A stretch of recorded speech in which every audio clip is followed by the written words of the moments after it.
So now that I've explained that, I'll show you how to attach the part to this dovetail base in the derived part file. I'll turn these sketches off first and get back to home so that you can see the part. And I'll also turn this off. So there are two ways to position the part above this dovetail base. The first and easiest way is just to select the part and use these arrows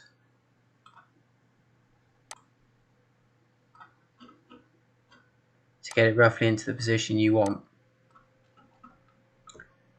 So that's on the left side.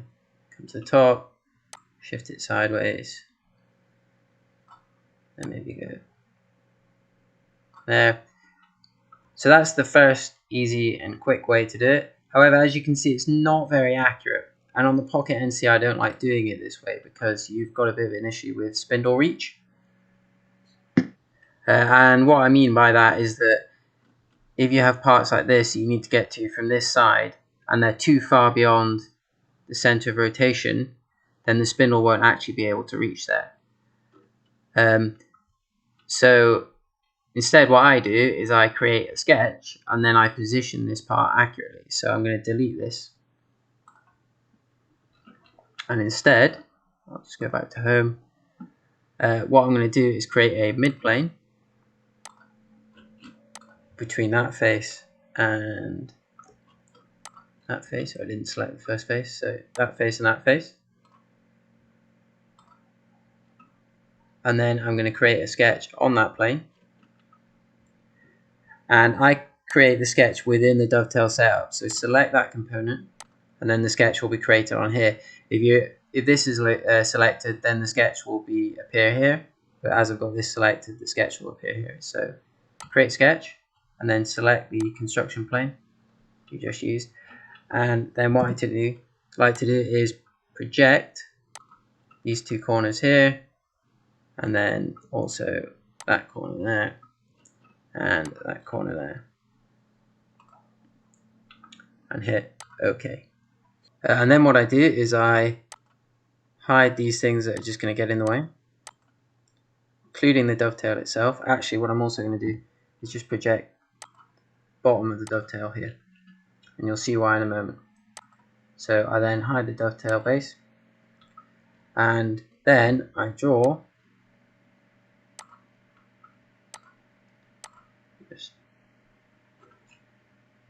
my fusion has decided to freeze for a moment.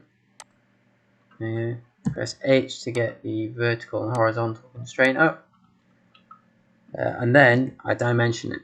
So this is going to be my raw stock from which I create the dovetail. So I need to leave a little bit on the bottom, so I normally leave about a millimeter.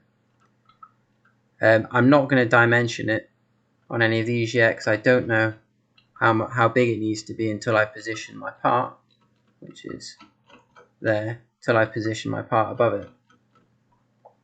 So next what I'm going to do is draw a line straight across stock.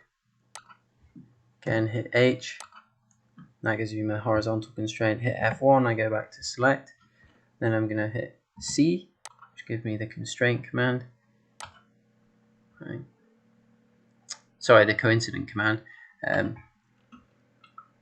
then I'm going to draw a vertical line up from here. Hit H again. Like that. And the reason I've drawn a vertical line is because I'm going to use this to create a joint between here and the top of this line. And that means you control exactly where it's going to be in reference to the M12 block. So it controls the amount of reach you need and how far above it is, how far above the DM12 it is. Because bear in mind, you want a lot of clearance. You want to leave a lot of stock below and have the part quite high up, so that when your spindle comes in to machine this part here, this undercut, to make sure your spindle isn't going to hit this screw. I will actually supply the DM12s, just as a side note, with a low head screw. So the head of the screw will only come out to here. So when you're in the CAM workspace in the manufacturing workspace there, and your spindle is maybe just rubbing that. With the screw I've included, you'll know that if it's just rubbing that, then it's definitely going to be safe because the screw's going to have a lower head height on it. So I've created the bounding box, which will be my stock. Now I want to create a bounding box for the part itself, like so. And I'm going to add dimensions. Just leave that as it is for now because I need to actually go and use the measure function to see. So inspect, I'll go see how wide the part actually is. So measure from there to here. So that's 15.25 millimeters. And from there to there, it's 17.78 millimeters.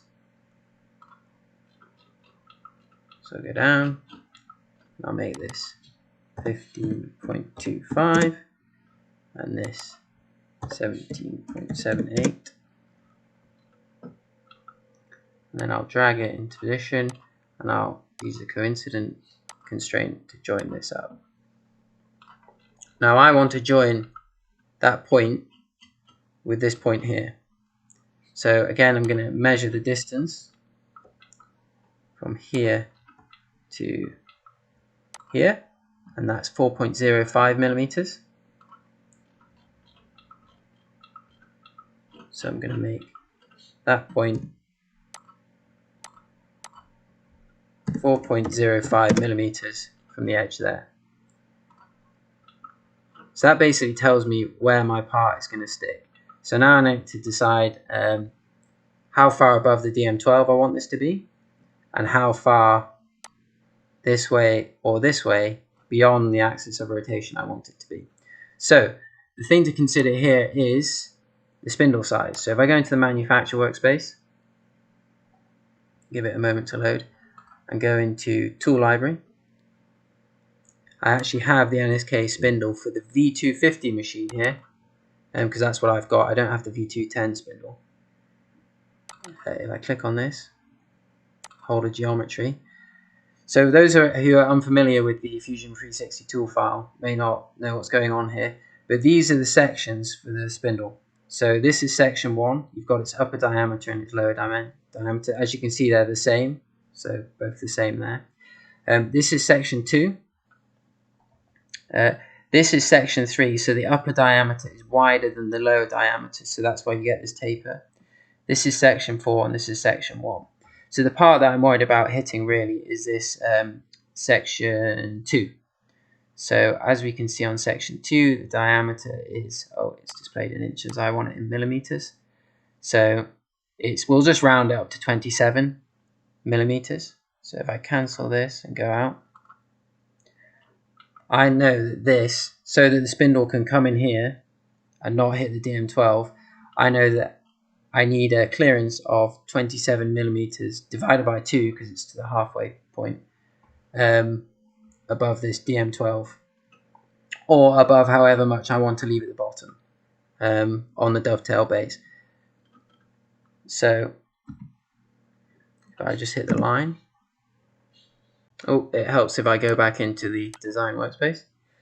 So I hit L and get line tool up. I can decide how much stock I want to leave at the bottom here. So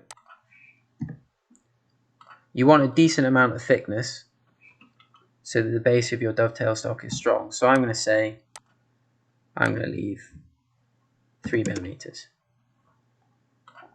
And then I want room for my spindle to come in and do this undercut and not hit. So I'm going to say 27 divided by 2. So there we go. And then it's up to you and how you have your machine set up, how far this is over. There are a number of factors that will determine for your part where you want it positioned. So I'm just going to use a random measurement. Let's just say it's, I'll do it to the center line down here. So hang on, let me get another line.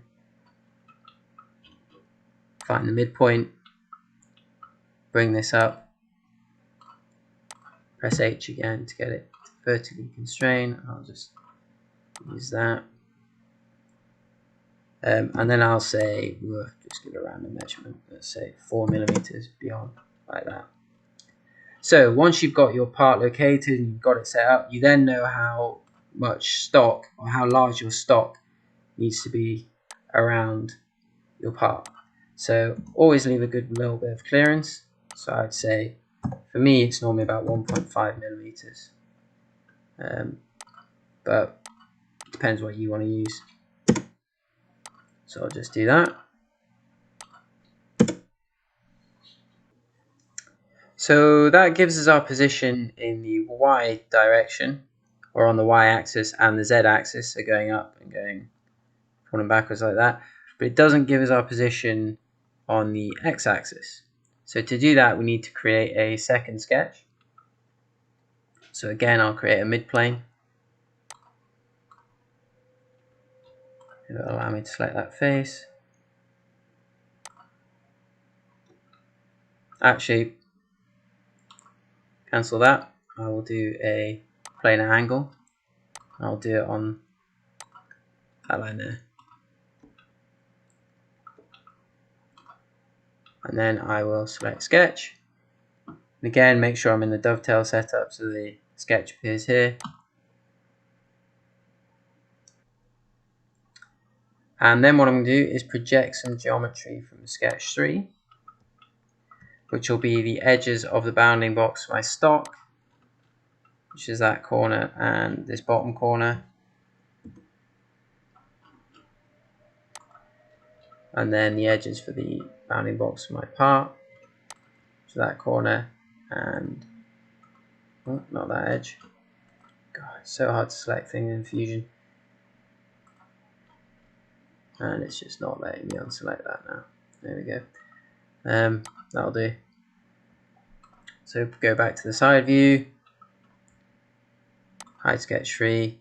I'm going to draw the bounding box out now. It doesn't matter what size they are for the moment. I then want these boxes to be the midpoint, so they're centered within the DM12 fixture. So use the midpoint constraint. And then I need to work out what size this bounding box needs to be for my part. So I will measure my part, and it is 26.3 millimeters across. So I'll hit D on my keyboard, bring up the dimension, and go 26.3. And then I'll make the stock roughly to size. So that gives me an overall stock width of 29.3. So you're not going to find stock that is exactly 29.3 millimeters wide, but gives you a rough idea of the size of stock you need, and then you can tweak that to be exact once you look at what stock you can buy.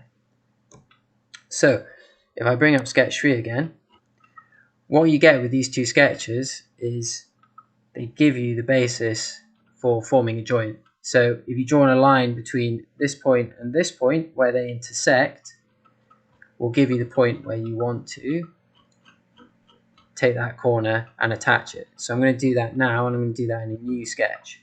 So I'll finish this sketch. I'll go to construct. I'll do planar angle again. And I'll do it on this line. I could do it on this line here, but I'll do it on this line. There we go.